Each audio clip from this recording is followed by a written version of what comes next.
ಪಾಯಸ ಶುಭದ ಸಂಕೇತ. ಯಾವುದೇ ಶುಭ ಸಮಾರಂಭವಾದರೂ ಬಾಳಲೆ ತುದಿ ಮೊದಲು ಬಡಿಸೋದೆ ಪಾಯಸ. ಬೇಕಾದಷ್ಟು ಬಗೆ ಇದೆ ಪಾಯಸದಲ್ಲಿ. ಕೆಲವೊಂದು ಬಹಳ ರುಚಿಯಾಗಿರುತ್ತೆ. ನಾನಿಲ್ಲಿ ಗೋಧಿ ಹಿಟ್ಟಿನ ಪಾಯಸ ಮಾಡ್ಕೊಂಡು ಬಂದಿದ್ದೀನಿ. ತುಂಬ ಅಪರೂಪವಾಗಿದ್ದು.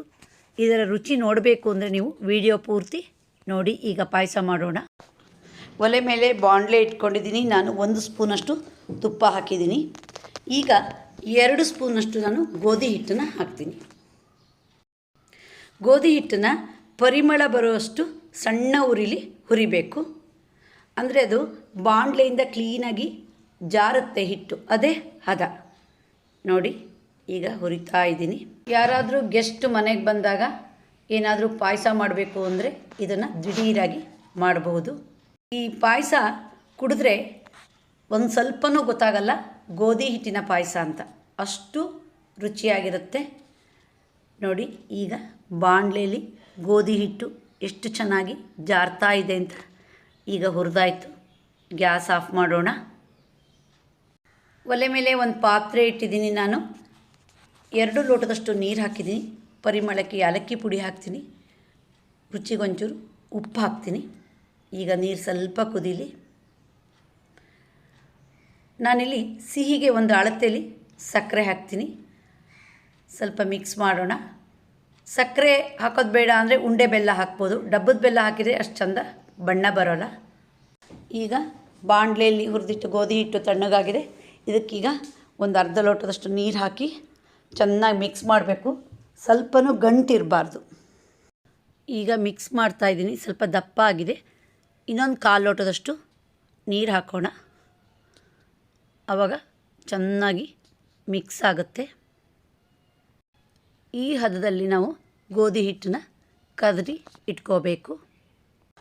ಈಗ ಒಲೆ ಮೇಲಿಟ್ಟಿರೋ ನೀರು ಕುದೀತಾ ಇದೆ. ಲವಂಗ ಹಾಕಿದ್ದೀನಿ ಪರಿಮಳಕ್ಕೆ. ಈಗ ನೋಡಿ ಕದರಿಟ್ಕೊಂಡಿರೋ ಗೋಧಿ ಹಿಟ್ಟನ್ನು ಹಾಕ್ತೀನಿ.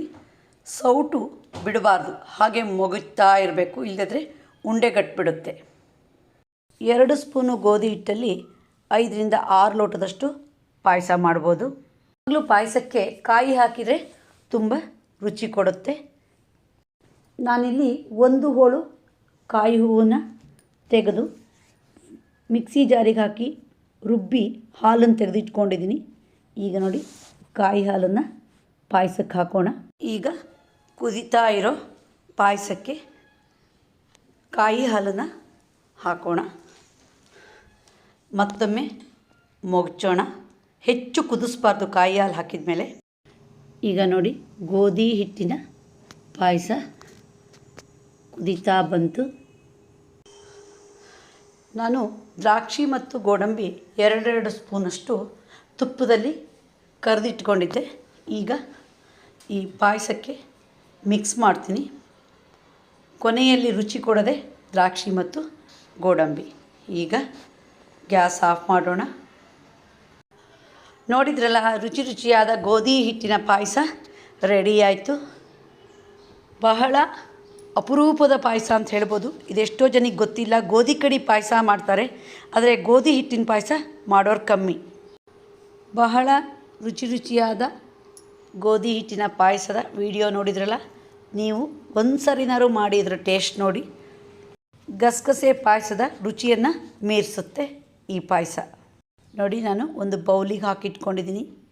ಇದನ್ನು ಸ್ಪೂನಲ್ಲಿ ಗೋಡಂಬಿ ದ್ರಾಕ್ಷಿ ಎಲ್ಲ ಮಿಕ್ಸ್ ಮಾಡಿ ಕುಡಿತಾ ಬರಬೇಕು. ಆವಾಗ ಅದರ ರುಚಿ ಗೊತ್ತಾಗುತ್ತೆ.